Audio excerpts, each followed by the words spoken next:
Hello students, कल अपन ने cyclotron का टॉपिक पढ़ा था। बहुत ही इम्पोर्टेंट टॉपिक था।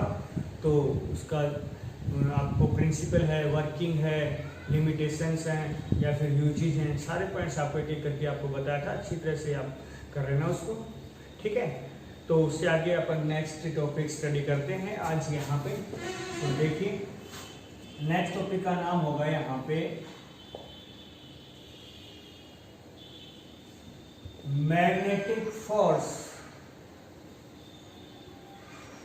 On current carrying conductor in uniform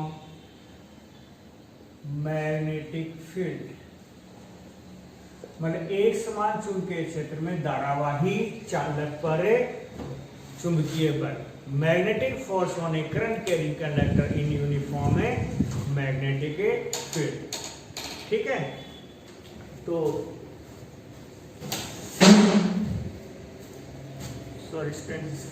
तो यहाँ पे अपन मैग्नेटिक फोर्स निकालेंगे करंट कैरिंग कंडक्टर के ऊपर। तो जो बताया गया है उसके अकॉर्डिंग अपन यहाँ पे लेके चलते हैं। देखिए, सबसे पहले कह रहा है कि मैग्नेटिक फील्ड के अंदर, तो सबसे पहले अपन यहाँ पे क्या बनाएंगे, मैग्नेटिक फील्ड बना लेते हैं इस प्रकार से, ठीक है। ये मैग्नेटिक फील्ड है जिसकी डायरेक्शन यहाँ पे इस प्रकार से दी गई है, लेफ्ट टू राइट, ओके।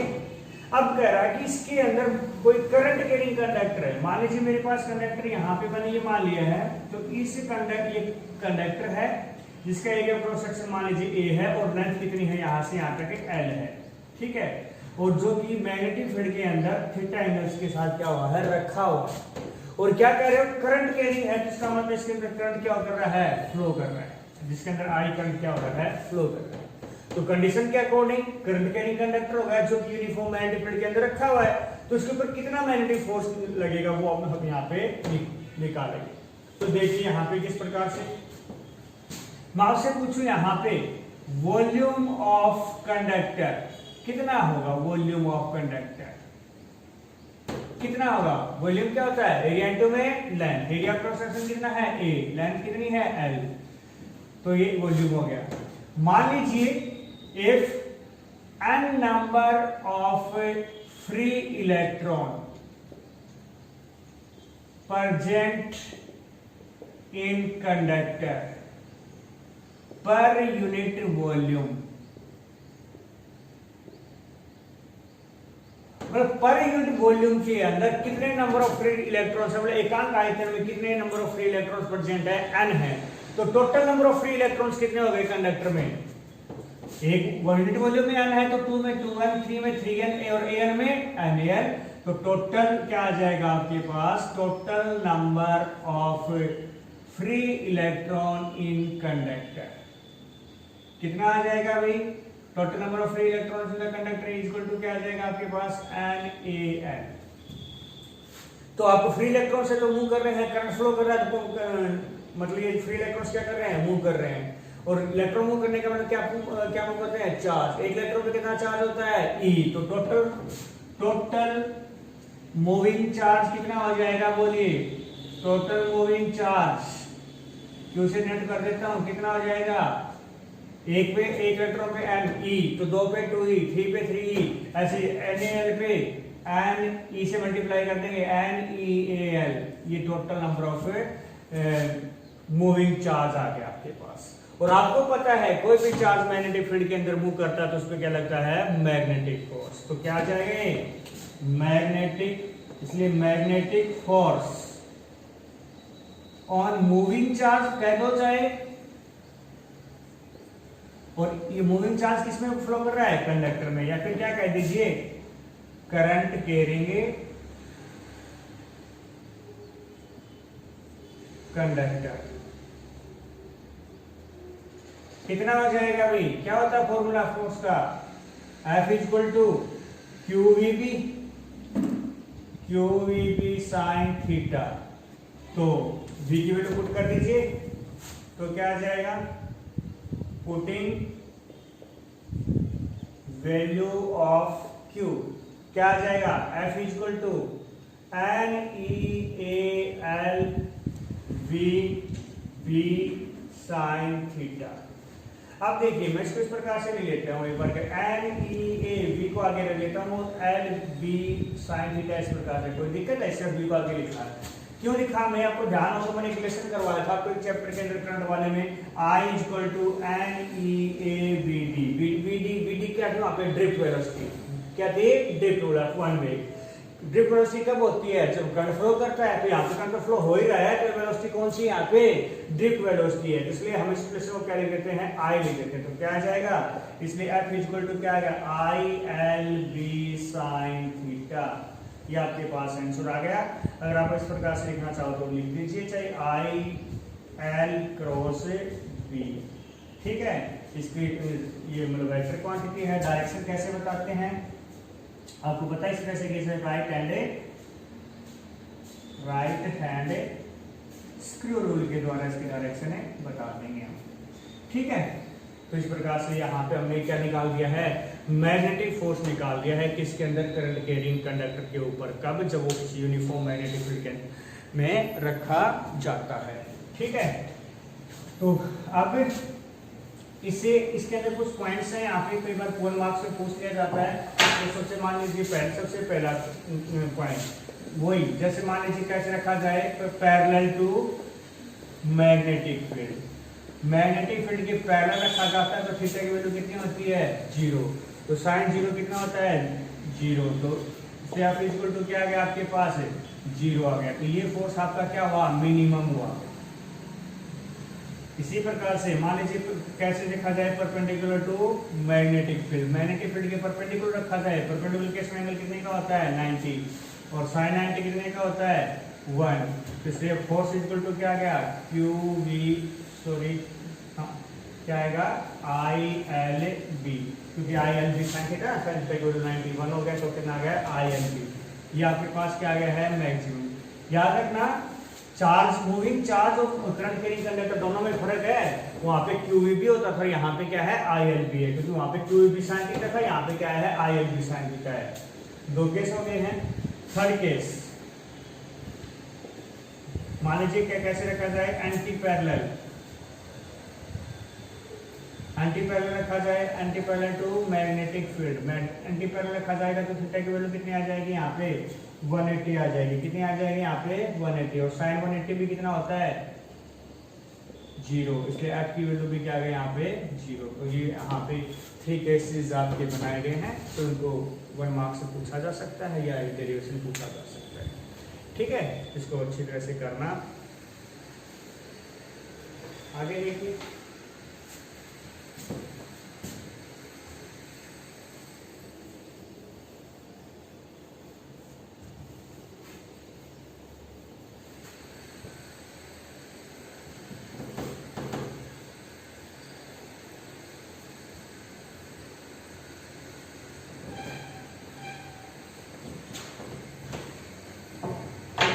एक बहुत ही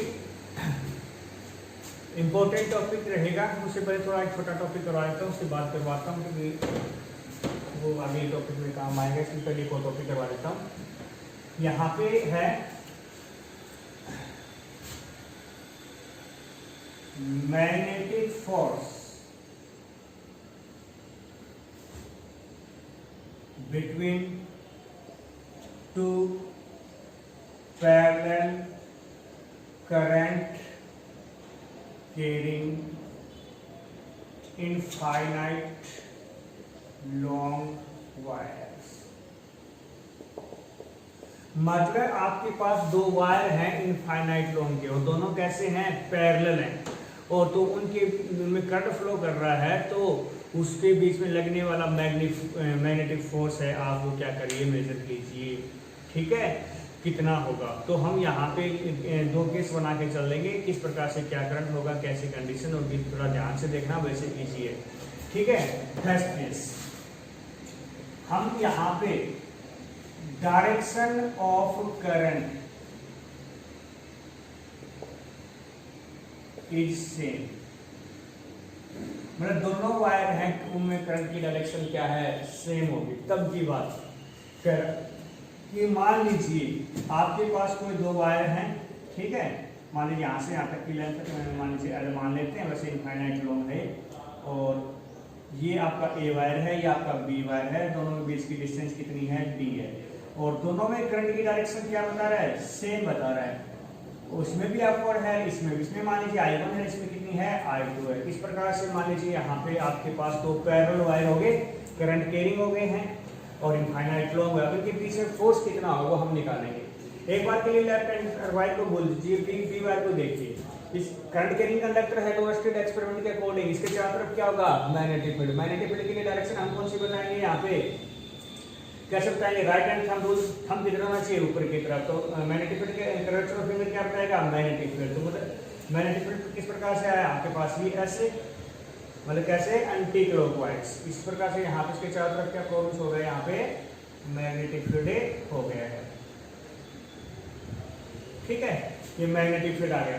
आप देख रहे हो इधर से तो बाहर की तरफ, इधर है अंदर की तरफ। बाहर तो यहाँ पे जो मैग्नेटिक फील्ड आएगा बी वायर के कारण वो कैसे आएगा, डॉट लगा देता हूँ। डॉट क्यों लगाया, मैंने बताया था, डॉट से आउटवर्ड होता है और डॉट से इनवर्ड होता है। तो यहाँ पे जो ए वायर जहाँ पे रखा हुआ है वहाँ पे मैग्नेटिक फील्ड बी वायर के कारण किधर होगा, बाहर की तरफ होगा। तो यहाँ पे उसका नाम दे देते हैं बी बी। ठीक है ना, करंट कैरिंग वायर है, इनफाइनाइट लॉन्ग वायर है, तो उसके कारण हमने बायर शॉर्ट स्लो के अकॉर्डिंग एक एप्लीकेशन निकाली भी थी। क्या आया था, म्यू नॉट आई अपॉन में 2 pi R, mu naught I upon में 2 पाई आर। आई की जगह I2 आएगा क्योंकि बी वायर में कौन सा करंट है, I2। आर की जगह दोनों के बीच की डिस्टेंस कितनी है, D। तो कितना आया आपके पास है, म्यू नॉट I2 अपॉन में 2 पाई D। पी पॉइंट मान लेते हैं यहाँ पे। तो यहाँ पे लिख देंगे magnetic field at point P किसके कारण, ड्यू टू वायर B। कितना हो जाएगा, बोलिए, म्यू नॉट I2 अपॉन में 2 पाई D। ये आपके पास आ गया। अब यहाँ पे इतना मैग्नेटिक फील्ड है और जहाँ पे वायर A रखा हुआ है, A वायर कैसा वायर है, करंट कैरिंग। अभी तो पढ़ा था हमने, करंट कैरिंग वायर किसी मैग्नेटिक फील्ड के अंदर रखा जाता है तो क्या लगता है, फोर्स लगता है, मैग्नेटिक फोर्स। तो क्या आ जाएगा, इसलिए magnetic force on a wire कितना होता है, फॉर्मूला निकाला था अभी भी, आप ये लिख देता हूँ, I L B sine theta आया था, नहीं आया था।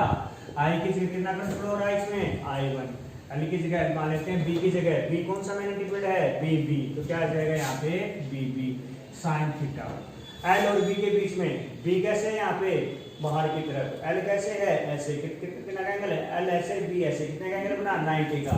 तो यहाँ पे हेयर थीटा इक्वल टू 90, तो साइन 90 कितना आ गया, 1। इसलिए एफ ए इक्वल टू क्या आ गया, I1 L B B। Putting value of B B की वैल्यू पुट कर दीजिए, तो क्या आ जाएगा, F A equal to I1 L क्या था, म्यू नॉट I2 अपॉन में 2 पाई D। ये है magnetic force per unit length निकालना चाहे, पर यूनिट लेंथ के लिए बोल दिया जाए तो कैसे निकालोगे भाई, एफ ए अपॉन में एल इक्वल टू क्या गया, mu naught I1 I2 upon में 2 पाई D। ये आपके पास मैग्नेटिक फोर्स आ गया, किसके ऊपर है, ए वायर के अंदर। डायरेक्शन कैसे बताते हैं, मैग्नेटिक फोर्स की डायरेक्शन आपको पता है, लेफ्ट हैंड रूल के, फ्लेमिंग लेफ्ट हैंड रूल के द्वारा बताया था मैंने उस टाइम पे। तो फ्लेमिंग लेफ्ट हैंड रूल क्या कहता है, first finger magnetic field, centre finger current की डायरेक्शन या पॉजिटिव चार्ज पार्टिकल। तो यहाँ पर करंट की डायरेक्शन हो जाएगा, तो थंब किसकी बताएगा, फोर्स की। तो वैसे मैंने राइट हैंड स्क्रू रूल बताया था ना, वहाँ पे फ्लेमिंग लेफ्ट हैंड रूल भी लिख सकते हो। तो मैग्नेटिक फील्ड यहाँ पे किधर है, बाहर की तरफ। तो ये फर्स्ट फिंगर किधर होना चाहिए, बाहर की तरफ। करंट किधर है, ऊपर की तरफ। तो सेंटर फिंगर किधर होना चाहिए, ऊपर की तरफ। देख लीजिए, मैग्नेटिक फील्ड बाहर की तरफ और करंट ऊपर की तरफ। तो फोर्स किधर लगा, यहाँ पे इधर लगा। तो यहाँ पे फोर्स की डायरेक्शन इधर हो गई है, एफ ए। ठीक है ना, तो यहाँ पे इधर हो गई है। ये आपका फर्स्ट केस था। अब सेकंड केस की बात करते हैं, किसकी बात करते हैं यहाँ पे, सेकंड केस की। सेकंड केस मैंने आपको क्या बताया था, अब की बार डायरेक्शन कैसे बताते हैं, opposite. Direction of current is opposite. Current की डायरेक्शन क्या हो, यहाँ पे अपोजिट हो, तब क्या होगा, ये बात यहाँ पे हमें देखनी है। तो अपोजिट होगा तो यहाँ पे देखिए, उसी प्रकार से अपन यहाँ पे क्या करेंगे, डायग्राम बनाएंगे।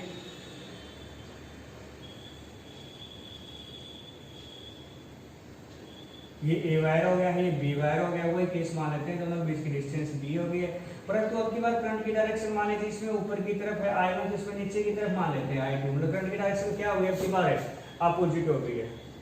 या फिर हम पहले केस की अगर हम यहाँ पे पूरा कंप्लीटली पूछा जा सकता है, ये करंट दो की बात कर रहा है हमें सही, तो ये सेकंड केस एक बार मैं बाद में बता देता हूँ, इसी के ऊपर की अलग से कुछ पूछा जा सकता है, वो कंप्लीट कर लेते हैं एक बार। तो देखिए फर्स्ट केस की बात करते हैं, तो हमने यहाँ पे ए वाई के ऊपर फोर्स कितना लगा, इतना लगा पर यूनिट लेंथ, लगा कि नहीं लगा, तो इधर लगा है। इसी प्रकार से अगर हम बात करें यहाँ पे इसकी सेम डायरेक्शन है, सेम करंट है ए बी I1 और एक I2, ये तो था दोनों के बीच की डिस्टेंस थी। अब की बार हम यहाँ पे तो हमने क्या किया था कि मैंने कहा था कि एक बार ए वायर को बोलिए, सेकंड वायर, अब की बार ए बी को एक बार छोड़िए, ए की बात करिए। अगर ए की बात करते हैं तो वही डायरेक्शन करंट कैरिंग वायर है, तो मैग्नेटिक फील्ड की डायरेक्शन कैसे होगी यहाँ पे, इसी प्रकार से होगी, एंटी क्लॉकवाइज होगी कि नहीं होगी। तो यहाँ पे क्या देख रहे हो आप, एंटी क्लॉकवाइज, तो यहाँ पे करंट की डायरेक्शन, जहाँ पे बी वायर है यहाँ पे मैग्नेटिक फील्ड की डायरेक्शन कैसे हुई है, इनवर्ड। इनवर्ड के लिए क्या लगाते हैं हम, क्रॉस लगा दें, क्योंकि इधर तो आउटवर्ड है परंतु इधर क्या है, इनवर्ड है। तो यहाँ पे जो मैग्नेटिक फील्ड आ गया बी ए आएगा कि नहीं आएगा, क्योंकि ए वायर के कारण आता है। अभी बताया था किसी करंट कैरिंग वायर के कारण मैग्नेटिक फील्ड कितना होता है, बाय शॉर्ट सर्किट एप्लीकेशन के according mu naught I upon में 2 पाई आर, तो म्यू नॉट आई की जगह I1 अपॉन में 2 पाई डी, ये आ गया। उसी प्रकार से लिखेंगे हम यहाँ पे मैग्नेटिक फील्ड, यहाँ पे Q पॉइंट लिख देते हैं, magnetic field at point Q due to a wire, क्या आ जाएगा भाई, B A equal to mu not I1 upon में 2 पाई डी।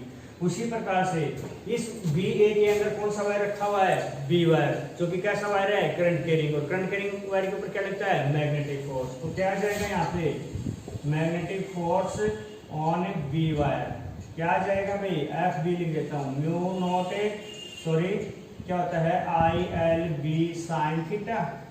तो आई की जगह क्या आएगा, बी वायर में कौन सा करंट है, I2, एल की जगह है, बी की जगह बी है, और बी की जगह बी है, साइन थीटा, थीटा की वैल्यू यहाँ पे कितनी है, 90 है।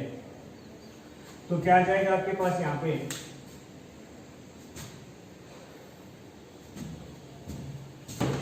निकाल देता हूं,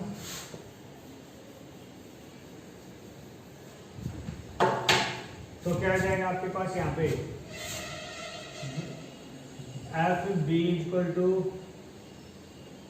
I2 L B A, putting values of B A, तो क्या आ जाएगा, F B equal to mu not I1 I2 L upon में 2 pi D. Force, magnetic force per unit length कितना आ जाएगा भाई, एफ बी अपॉन में L equal to mu not I1 I2 upon में 2 पाई डी। हाँ ये force आ गया, आपने देखा यही फोर्स, ये जो एफ ए अपॉन में एल कितना था, ये भी इतना ही था, म्यू नॉट I1 अपॉन में I2 अपॉन में 2 पाई डी। मतलब कहने का मतलब क्या है, एफ ए और एफ बी दोनों का मैग्नीट्यूड क्या होगा, यहाँ पे बराबर होगा। डायरेक्शन अलग अलग है परंतु डायरेक्शन अलग है परंतु मैग्नीट्यूड क्या है, सेम है। यहाँ पे डायरेक्शन की बात पूछी जाए तो लगाइए Fleming left hand rule, current की तरफ की बात अंदर की तरफ, ये फर्स्ट अंदर की तरफ होनी चाहिए, अंदर की तरफ होनी चाहिए। देखिए यहाँ पे अंदर की तरफ है और मैग्नेट करंट की तरफ है ऊपर की तरफ, फोर्स किधर लगा, इधर लगा, तो यहाँ पे फोर्स इधर आ जाएगा एफ बी। तो यहाँ पे आप देख रहे हो दो वायर ऐसे हैं, तो ये इधर लग रहा है, ये इधर लग रहा है, तो कैसा फोर्स हुआ यहाँ पे, अट्रैक्टिव और रिपल्सिव। नेचर की बात की जाए, नेचर कैसा होगा फोर्स का, यहाँ पे नेचर अट्रैक्टिव। एक नंबर में पूछा गया है कई बार ये क्वेश्चन कि कोई दो इनफाइनाइट लॉन्ग वायर है, उनके अंदर करंट की डायरेक्शन सेम है, तो उनके बीच में लगने वाला मैग्नेटिक फोर्स होता है, उसके नेचर कैसा होगा, तो क्या बताओगे, अट्रैक्टिव, वो आपस में अट्रैक्ट करते हैं। आप देखते हो अपने डे लाइफ में जो आपने जो लाइट की लाइन गई होती है, वो वायर कई बार क्या हो जाता है, आपस में मिल जाए, लाइन फाइट हो जाती है। वैसा क्यों होता है, क्योंकि उन वायरों के बीच में क्या हो जाता है, अट्रैक्शन फोर्स तो होता ही है, क्योंकि सेम डायरेक्शन में होता है, थोड़ी बहुत हवा चलने से वो थोड़ा हिल जाए, थोड़े से भी पास आए तो अपने आप क्या कर जाएंगे, अट्रैक्ट कर जाएंगे। तो यहाँ पे इसके कारण से वो फाल्ट हो जाती है, तो ये यहाँ पर अट्रैक्टिव फोर्स लगता है वहाँ पे। अगर यहाँ पे कंडीशन कह दी जाए कि अगर करंट की डायरेक्शन क्या हो, अपोजिट हो, जैसे मैं केस बता रहा था ना आपको, वैसे करंट की डायरेक्शन क्या हो, अपोजिट, जैसे इसमें ऊपर की तरफ हो ऐसे, इसमें नीचे की तरफ, ऊपर की तरफ, इसमें नीचे, तो क्या करना होगा आपको एग्जाम में, डेरिवेशन में कोई फर्क नहीं आएगा, सेम टू सेम होगा, सिर्फ डायग्राम में फर्क आएगा, ठीक है कि नहीं है, तो और बाकी डायरेक्शन क्या रहेगा, सेम रहेगा, जिसकी वजह से करंट की डायरेक्शन क्या हो जाती है, अपोजिट हो जाती है। कैसे हो जाती है मैं एक बार डेरिवेशन दोबारा नहीं करूँगा, तो डेरिवेशन में कोई भी एक पॉइंट का फर्क नहीं आएगा कहीं पर भी, सिर्फ दोनों डायग्राम में क्या आएगा, फर्क आएगा। सेम करंट डायरेक्शन आएगी तो दोनों डायग्राम ये बनाओगे, अगर अपोजिट आ जाती है तो क्या फर्क आएगा, देखिए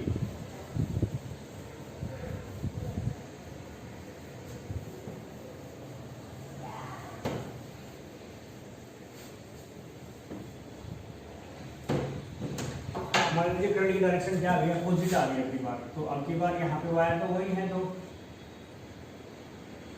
इसकी डिस्टेंस b बता रहे हो, ये a वायर है, ये b वायर है, अब की बार इसकी डायरेक्शन अपवर्ड, इसकी डायरेक्शन क्या है, तो मैंने कहा था कि एक b वायर के कारण मैग्नेटिक फील्ड देखिए यहाँ पे ऐसे है, तो कैसे हुआ यहाँ पे क्लॉकवाइज हुई डायरेक्शन, कैसे हुई यहाँ पे क्लॉकवाइज, ठीक है ना, ऐसे ऊपर की तरफ, यहाँ पे अंदर की तरफ, तो देख लीजिए ऐसे, तो यहाँ पे करंट की मैग्नेटिक फील्ड की डायरेक्शन कैसे, अंदर की तरफ, तो यहाँ पे b वो तो बिल्कुल सेम रहेगी, कोई दिक्कत नहीं है। अब इसके ऊपर ये जो वायर है ए वाली इस मैग्नेटिक फील्ड के अंदर आ गए ना, तो अब उसकी फोर्स की direction Fleming left hand rule, current के ना मैग्नेटिक फील्ड की तरह फर्स्ट फिंगर, करंट की तरह ऊपर, तो फोर्स किधर लगा आपका, यहाँ पे इधर लगा, बाहर की तरफ लगा, किधर लगा, यहाँ पे फोर्स से इधर लगा है, ठीक है ना। बाकी डायरेक्शन सेम, डायग्राम में क्या फर्क आया समझ गए ना, वहाँ पे अंदर की तरफ लग रहा था फोर्स, इस पे इधर लग रहा था, क्योंकि वहाँ पे मैग्नेटिक फील्ड की डायरेक्शन अपोजिट हो गई थी।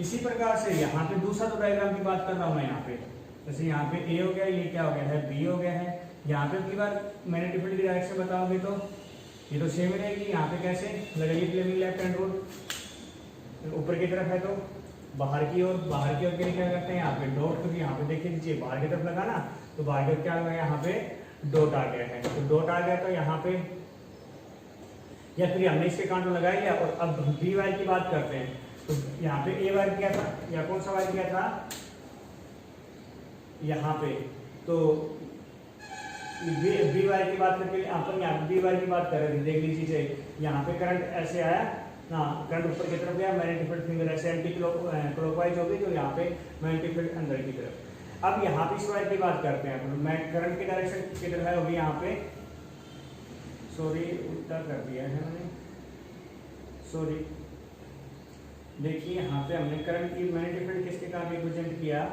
ऊपर की तरफ, यहाँ पे इस वायर के कारण किया है, तो इसके कारण किया, सॉरी इसके लिए, सॉरी बी वायर है, तो इसके कारण मैग्नेटिक फील्ड करंट की डायरेक्शन, ए वायर को देखिए करंट की डायरेक्शन किधर है, ऊपर की तरफ, तो फिंगर्स क्या बताएंगे यहाँ पे करंट के मैग्नेटिक फील्ड की डायरेक्शन, तो कैसे हुआ है, क्लॉकवाइज हुआ, तो मतलब बाहर की ओर हुआ, यहाँ पे मैग्नेटिक फील्ड किधर हुआ, बाहर की ओर, डॉट आ गया यहाँ पे, ये मैग्नेटिक फील्ड कैसे है, डॉट के पास दोबारा से इजी चेक रहेगा,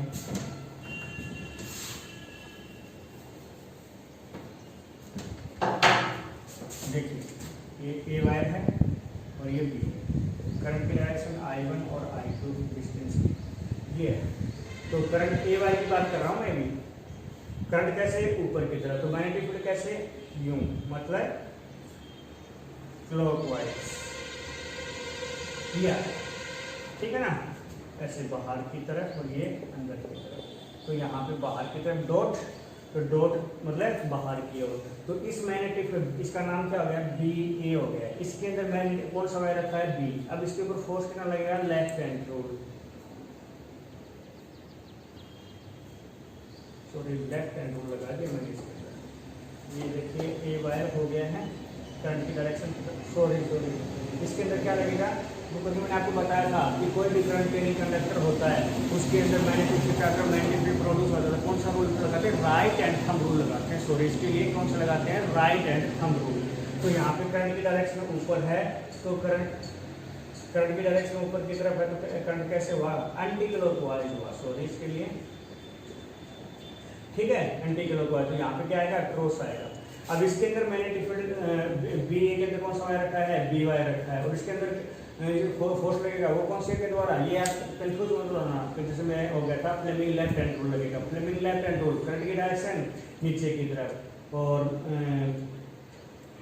और यहाँ पे देखिए ये करंट की डायरेक्शन किधर है, यहाँ पे अंदर की तरफ है, नीचे की तरफ क्या हो गया है, अंदर करंट की डायरेक्शन नीचे, हाँ क्रॉस है तो मैग्नेटिक फील्ड की डायरेक्शन फर्स्ट में क्या बताते हैं, मैग्नेटिक फील्ड की डायरेक्शन अंदर की तरफ, ये करंट इधर, तो फोर्स किधर लगा, इधर लगा, तो मतलब ये बाहर की तरफ लगा। इसी प्रकार से इसकी बात करते हैं ए बी। अब की बार इसके चारों तरफ ले लीजिए, राइट हैंड का रूल लगाना, मैं कंफ्यूज मत होना पिछली बार की तरह ऐसे ही। तो यहाँ पे इस प्रकार से, अब की बार यहाँ पे देख रहे क्रॉस, यहाँ पे क्या आया है, डॉट बाहर की तरफ आया है, बाहर की तरफ मैग्नेटिक फील्ड आया है, यहाँ पे बी बी, इसके अंदर करंट की डायरेक्शन कैसे थी, यहाँ पे ऊपर की तरफ और यहाँ पे नीचे की तरफ, ठीक नहीं थी, देख लीजिए चाहे यहाँ पे एक बार दोबारा, करंट की डायरेक्शन किधर है, नीचे की तरफ, तो कैसे हो, क्लॉकवाइज, कैसे ही राइट हैंड थंब रूल लगाना है, नीचे की तरफ, तो कैसे ही क्लॉकवाइज। इस प्रकार से आपके पास यहाँ पे आ गए हैं, तो यहाँ पे अंदर की तरफ हो गई है, तो यहाँ पर भी फ्लेमिंग लेफ्ट हैंड रूल लगाओगे, करंट ऐसे ना, मैग्नेटिक फील्ड ऐसे, करंट ऐसे, तो किधर लगा, बाहर की ओर, तो एफ बी। तो आपने देखा कि है ना कि डायग्राम में क्या अंतर है, डायरेक्शन सेम रहेगा, सिर्फ यहाँ पे करंट की डायरेक्शन दोनों में बाहर की ओर, इधर इस पे इधर लग रहा है, इस पे इधर लग रहा है, हमें बाहर की ओर लग रहा है, तो फोर्स की डायरेक्शन कैसे हुई, रिपल्सिव हुई। तो ये आपको बताना है कि अगर सेम डायरेक्शन में करंट फ्लो करेगा तो अट्रैक्टिव और अपोजिट में करेगा तो रिपल्सिव, ठीक है। आमतौर में एग्जाम में एक नंबर है, पूछा सकता है, वैसे टॉपिक तो था सेम डायरेक्शन वाला ही है, अपने सिलेबस के अकॉर्डिंग, तो वही आपको करना है, ठीक है। Okay students.